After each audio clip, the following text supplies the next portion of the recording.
I can say that in my city, when I was mayor, nag-improve yung nag-improve yung situation namin during the drug war. With that, Mr. Chair, to conclude, napaka-heinous nung ganitong naging iskema ng past administration na kahit yung mga tinuturing na high-value target, kahit nakakulong na ang intention lang naman nun ay ma-deprive sila ng liberty to do bad things, kung meron man, pati sila ay napapatay, Mr. Chair. Kaya kung nagagawa yon sa mga tinuturing na mga high-value targets, no wonder na lalong mas mababa yung turing doon sa mga mahihirap na mga inosente nating mga kababayan, kabilang ang mga kabataan tsaka yung mga bata. Kaya with that, Mr. Chair, dapat talaga, again, yung mga pinakasangkot, yung mga nagpasimuno nitong drug war na ito, kasama ang former PNP Chief, Bato de la Rosa, at ang dating Presidente Rodrigo Duterte, ay dapat mag-come out na rin at tanggapin yung imbitasyon ng komite na ito na humarap sila. Yun lang, Mr. Chair. Maraming salamat. Thank you, Congressman Manuel. Congressman Gomez. Thank you, Mr. Chair. I just would like to add in their conversation, Mr. Chair. I was a mayor when the drug war was implemented, Mr. Chair. And let me tell you, na sa lahat ng implementation sila against the fight against drugs, hindi ka pwedeng lumapit sa drug pusher o sa drug lord na sabihin mo, pwede ho ba tumigil na ho kayo? Kasi lahat ito, all of these people, all of these personalities, they have firearms. Hindi mo pwedeng sabihin sa tumigil ka na. Ay babarili ka kagad ng mga yan. So during the implementation na nanguhuli sila at hinaharang nila to, nagkakaputukan talaga, and that is really true. Sad na may namamatay. Sad pati yung polis na sasama. Pero inuutusan yung polis eh. Trabaho nila, Mr. Chair, pag sinabi ng higher up sila, gawin nyo ito. They will do what they're told. And that's the reason na marami namatay. Both from the civilian, both from the police, pati na rin yung mga drug personalities. Now, Mr. Chair, in our conversations, there are two more items that I'd like to bring up, Mr. Chair. First, when Mr. Kerwin Espinosa said na lahat ng sinabi niya sa Senate hindi totoo. That is an institution that we also have to protect. What if he will go into another investigation and he will say that everything he said here is not real, is not true? So, ano yung pinanghahawakan natin lahat in both institutions of the Senate and the House? And second, it was Colonel Marcos who was head of the CIDG in Leyte at that time during the killing of the father of Kerwin Espinosa. And ang haba nung sinabi ni Kerwin, but we haven't heard yung side, Mr. Chair, ni Colonel Marcos kung ano yung masasabi ni Colonel Marcos regarding sa mga nangyari sa event ng pagkamatay ng father ni Kerwin Espinosa. So, Mr. Chair, will it be possible to hear aside from Colonel Marcos against sa sinabi ni Kerwin so that we can hear both sides?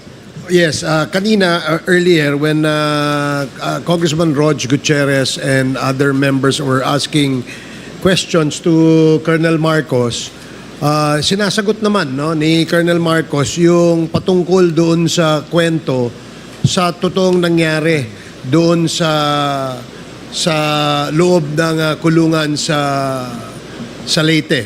Bye-bye. And somehow he has already given some information to the committee as to kung ano naman yung side o yung version ng story on the side of Colonel Marcos. Yes, earlier, may mga comments na dinagdag si Colonel Marcos, but we reminded him na hindi pa pwedeng sumobra yung kanyang sagot dun sa tanong na tinatanong ni Congressman Gutierrez, and we promised him that we will give him time later on before we shift to another topic para magkaroon din ng pagkakataon siya sa committee ito na magkwento o mas masagot yung mabigyan ng isang side o isang anggulo yung sinasabi naman ni Kerwin Espinosa. And we will give him that later, Your Honor. But Mr. Chair, yes. with regard also, if we can take up protecting our institution and the Senate. I as, absolutely agree yes. with you, Congressman Gomez. In fact, paalala lang sa ating mga resource persons na naimbita, for the information na rin ng ating publiko, hindi naman po 101% pinaniniwalaan natin ng committee ito ang kanilang mga testimonya. The only reason why we are asking them to execute an affidavit nang sa ganon ay hindi po tayo balikan in the future para sabihin nila na sila ipinressure, tinakot, pinilit o hindi kaya isinubuan ng statement. And that is the reason why we require them to execute an affidavit. So ito ang gusto nating sabihin because we really want to protect the institution, both the Senate at itong lower house. Dahil po tayo dito sa Quadcom, ang ating layunin, wala naman iba kundi ipalabas ang katotohanan. Kung meron man pong lumalabas na mga personalidad o pangalang nababanggit base sa mga testimonya o hindi kaya sa dokumentong isinasubmit sa atin, yan po ay tinitimbang natin. Nang sa ganoon, pag tayo'y gumawa ng committee report, lahat po ng side ng kwento ay kasama ho sa ating committee report. Yes, Mr. Chair. And lastly, with regards to the statement of PDEA, I think it is inaccurate for him to say that the drug fight or the drug problem did not improve during the drug war. I can say that in my city, when I was mayor, nag-improve yung nag-improve yung situation namin during the drug war because yung police namin nagtrabaho talaga sila. As a matter of fact, during the course na marami silang hinuli, in less than 2 months, Mr. Chair, there are over 900 people who surrendered in front of my city hall when I was mayor. Why? Because natatakot ho sila na mamatay and they surrendered. And because of that, the drug problem in Ormoc City bumaba talaga. So, it is not accurate that the Director General said na hindi nag-improve ang situation. At least in my part, as mayor, and I can only speak for myself, nag-improve yung aming lugar. Yes. May we now ask PDEA to categorically state, no, is this the opinion of the Director General only, or this is based on reports or facts that were gathered by the PDEA when you said that it did not improve? Your Honor, Mr. Chairman, the question that was asked was that with the passing away of Mayor Espinosa, did it have any effect in Albuera?